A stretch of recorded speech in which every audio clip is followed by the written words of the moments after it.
Morning, ladies and gentlemen. Welcome back to Sandy Bottom Homestead. Hope you're having a beautiful day. Absolutely beautiful. Yeah, it looks like we're about to get some rain, maybe. So it's getting to be that time. So we're almost in July, and it is time to officially start seeding for fall. So this is going to be all the seeds that I'm starting in the month of July for our fall garden. So it's going to be busy, I would say, but I'm in coastal North Carolina. So if you are farther south than me, then you can adjust your dates by going, instead of doing something on the first week, maybe the second week of July. And if you're farther north than me, you probably are going to want to go a little bit ahead of me.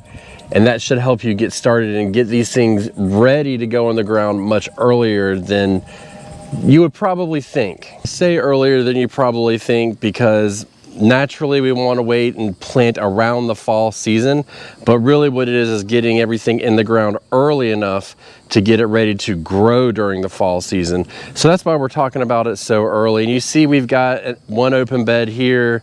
This one's got corn in it. This one in the back right here is going to be emptied out soon. And so we need to prepare for the next planting trip. It's going to be a while before we plant. But starting in July, so the first thing I'm going to do is I'm going to plant my start my onions. So typically what I've done is I've started my onions probably around September-ish, and then I'd get them in the ground somewhere between December and January when we have a warm day. But this year I want to do the opposite. I want to get it in so they can get nice and comfortable before we get that cold weather and let them go and see if that kind of changes anything. This is just me tweaking my plan a little bit. We're shooting to get bigger, healthier onions this year, so it's just part of the process, you know what I mean? Now we did start at the end of June starting our Brussels sprouts and cabbage. So I just want to give you a little quick update on that. I think I started them three days ago from this recording of this video. And you can see these are the Brussels sprouts, and we are definitely getting some germination already. So it's very, very fast. And the cabbage is actually doing a lot better. We've got a lot more germination, and that's in only 3 days. Typically, these are a 7 to 10 day germination period. You may be asking, why is it germinating so fast? And that's because of the warm temperatures. They like being warm. Even though they grow well when it's cool, and it's just the way nature is. It's the cycle of life. If you think about it, they're designed to start early or late in the summer, and then as it cools, they'll get to that harvesting period. And so right now we're in early summer, and they're starting that process. So they're doing really well so far. Now, moving them out into the sun is going to be a different avenue altogether, but we won't worry about that part today. But once we get our onions started, that'll trigger us to go into the next portion. So we'll probably, I'm assuming we'll start those within the first week of July.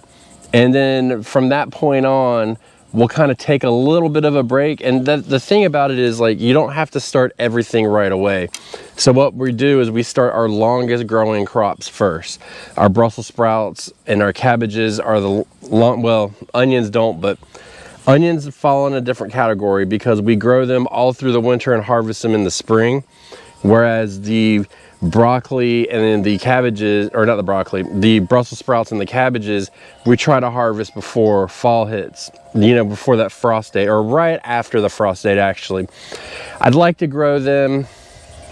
Everything that I'm going to say for starting seeds that is cool season related from here on out until further notice will all be considered to be harvested before the hard freezes come. So they'll still be growing in the frost, but they won't be growing hopefully we won't be harvesting in the middle of like the really hard frost and freezes that we get.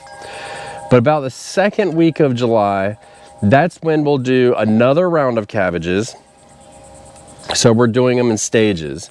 And then we'll do our first round of broccoli, and maybe our only round. And the reason why I say that is because Our second round of cabbages will start, that'll be about 3 weeks after the first ones. And those, the idea behind those is they would stay in the ground throughout the winter to be harvested early in the spring, thinking that's going to be the case. Not to mention, we're going to put them in our greenhouse over there. So, you know, we got to get things ready for that as well, which is like a whole new planting season in itself. That season usually starts a little bit earlier in the spring and ends earlier in the spring or early summer. And then same for the fall, is it'll start a little bit later, but it'll end much, much later. So we got to kind of plan for that. But we'll do our broccolis next, and that'll be around the second week of July. And what I'll also do at that point is at the end of July, because we're on broccoli, I will go back and reseed some more just as an insurance policy.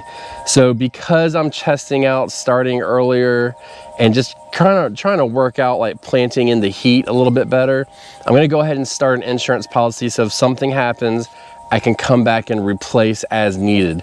And that really does seem to help me out a lot. I've done that before. Usually what I do is I start 3 seeds to a cell, but because I'm doing this, I'll start 2 seeds to a cell, and the first sowing will be heavier than the second sowing. Now, if we're gonna sell seedlings, I haven't decided if I wanna do that yet, but if I do wanna sell fall seedlings, I will start those appropriately, but we won't start as many of the second sowing unless we want to sell them. Then we'll kind of go from there. But this will kind of get us into the right ballpark per se. Bring you back over here to our wild and bushy tomatoes. And that one tomato that I keep showing you, it's almost ready, man. Just about time. Bring you over to this bed for a specific reason, because when these come out, that'll be about the time. So it should be middle to 3rd week of August. That's when I'm going to start my rutabagas. And so rutabagas, you don't want to leave them in the pot too long. I usually leave them in for about a month. And then once they get a couple, maybe 1 to 2 sets of true leaves, that's when we aim to plant them out. So if these come out around the 2nd of July, we can kind of work on the soil a little bit, work on this bed, get it all straight, let it sit for a bit, and then we can come back and replant.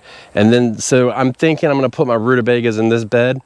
Reason being is because this bed right here, I ultimately wanna let it rest for the winter. So if we can get a round of rutabagas in and then get them out, then we can put this bed to rest for the winter and let it go and just let it rejuvenate over the winter, over the coldest of the winter months. But it's also going to end up being one of the first beds we plant in the fall, in the spring, because it's going to be able to sit for that long. And so this is our sweet potato bed. And again, when this bed is done, which should be right around mid-September, this is where we will end up putting our onions. But I bring you over to this bed because our corn is actually doing fairly well this year. Looks like, you know, it's everything's growing as it needs. It looks like it needs a little bit of fertilizer, so we will tend that in due time. It's not as green as I'd like for it to be, but this should be coming out of the ground sometime around the middle of August-ish. So right around, I'd say the last week of July, we'll do our next planting that's going to go in here. The goal is to do a couple things here with that bed. One is we'll probably let it rest because it's been worked pretty hard. It had a full stand of lettuce in it and rutabagas, and then it came back, and then it's got Seminole pumpkins in it now, and it's got what's it called, solstice corn in it. So we're going to run that, and then we're going to put another light crop in there, something that we can kind of grow. It can go a lot longer into the fall. So we'll add shade to it, then we'll end up adding a cover to it, but we're gonna start lettuce for that. So right around the last week of July, we'll get out here and we'll start lettuce, and I may end up, bok choy as well. So we'll do bok choy for that, and we'll get that bed planted. And then also this bed, which is popcorn right now, it's gonna be another month behind that. So we'll succession sow for that same crop family. We'll probably do lettuce and bok choy in this one, and probably radishes, but that'll be for August planting. So if we start that lettuce at the end of July, that means by the middle of September we can go ahead and harden it off, if we even do it inside. I'm not sure. I'm taking everything I do this for the fall season as far as starting seeds and planting them inside or outside, like starting them inside or outside. I'm taking it one step at a time. But if we do plant them inside, then we need to factor out that we're gonna have to harden them off for at least a week, maybe even a little longer, depending on the weather. And I mean, you know, it's not just the heat either. It's going to be factors in if we even get a hurricane or not, which it looks like we may this year. But at this point with a drought, I mean, how can you argue with, you know, 15, 20 inches of rain? You kind of need it. But we're going to work on that. So that'll give us time to get that in the ground. But we have to start that, again, 6 to 8 weeks in advance to go ahead and get it to the size we want. So when we get it out here, we can just do the same thing. But both of those crops will do really well. And typically what we can do is we can grow those all the way until almost middle of January. We typically get, I mean, we'll get frost, repeated frosts over and over, but we can cover the beds. And usually about middle January, usually our scary time is from middle January all the way to middle February. So in there, we definitely will get some pretty cold nights, like, you know, in the teens maybe, but then it just kind of, it'll rebound really fast. So we can run those for as long as possible, and that's what we plan to do. But then it'll let those beds rest for longer.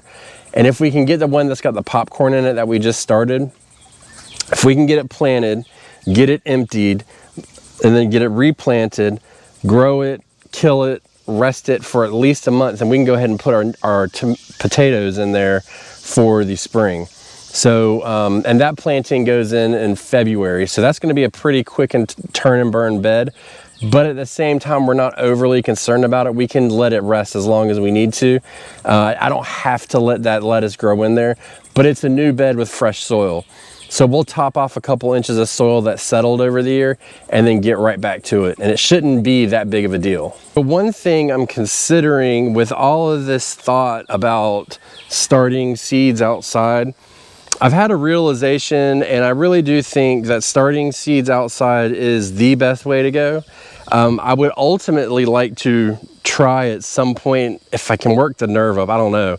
But I'd almost consider coming to this bed here, clearing out what's left of the squash, and then direct sowing fall crops in there to let them go and just see how that works. I would really be curious to see how those seeds would fare in the heat and germinating and stuff like that.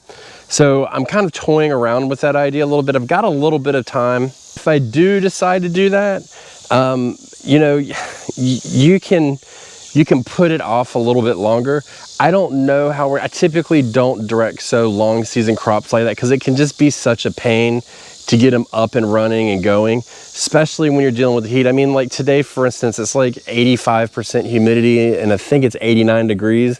When the sun comes out, it jumps up, but you know, that's pretty hot.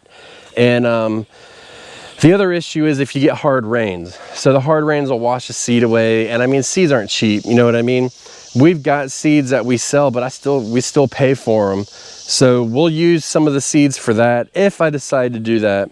And then the other thing that I'm kind of toying with, and I'm looking around my area, and I'm not really seeing any spot that's like screaming to me. But what I've kind of thought about doing is setting up an area around here somewhere and putting a shade cloth very low to the ground, probably a foot off the ground or something, and then putting my seedlings under there for this season so they get plenty of shade with a little bit of sun going through, and then I can water them on top of that. Because I mean, if I take the seedlings back here and I leave them back here, I mean, that's fine and dandy for right now, but this gets all shade. And like I've said in previous videos, I can move them to different areas and get a little bit more shade or sun here and there, especially like right here. As you can see, it's getting a little bit more sun, but still the sun can be very harsh. And I just don't want to burn the seedlings. You know, all that work's wasted in a matter of minutes, literally. So I'm kind of playing around with it. I've done stuff like this before and it's not really worked out, but it's because I don't put things in a convenient place. I need to really find somewhere convenient. Ultimately, this would be a convenient place, but this Seminole pumpkin's starting to put on pumpkins now, and I'm not about to pull it out of the ground.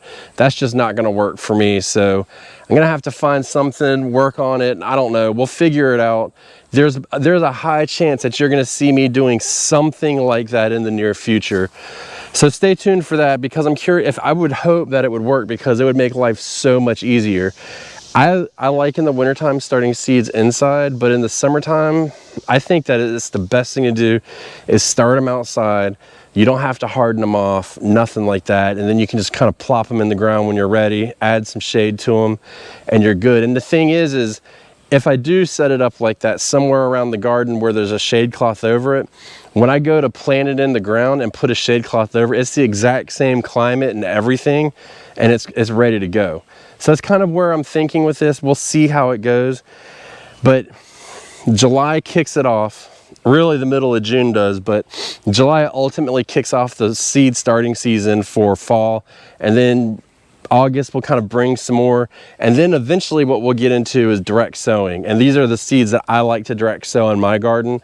And what I'll probably do a whole separate video about that in the coming month. Just seeds that I like to direct sow for fall, just so you can kind of see that. But we're not rushing our summer garden away, but we need to be realistic, at least in our space, and understanding what comes out of the garden when, and what grows best when, and then plant accordingly. And that's really how we've been successful in the past years, especially the past 2 years when we really started trying to figure it out.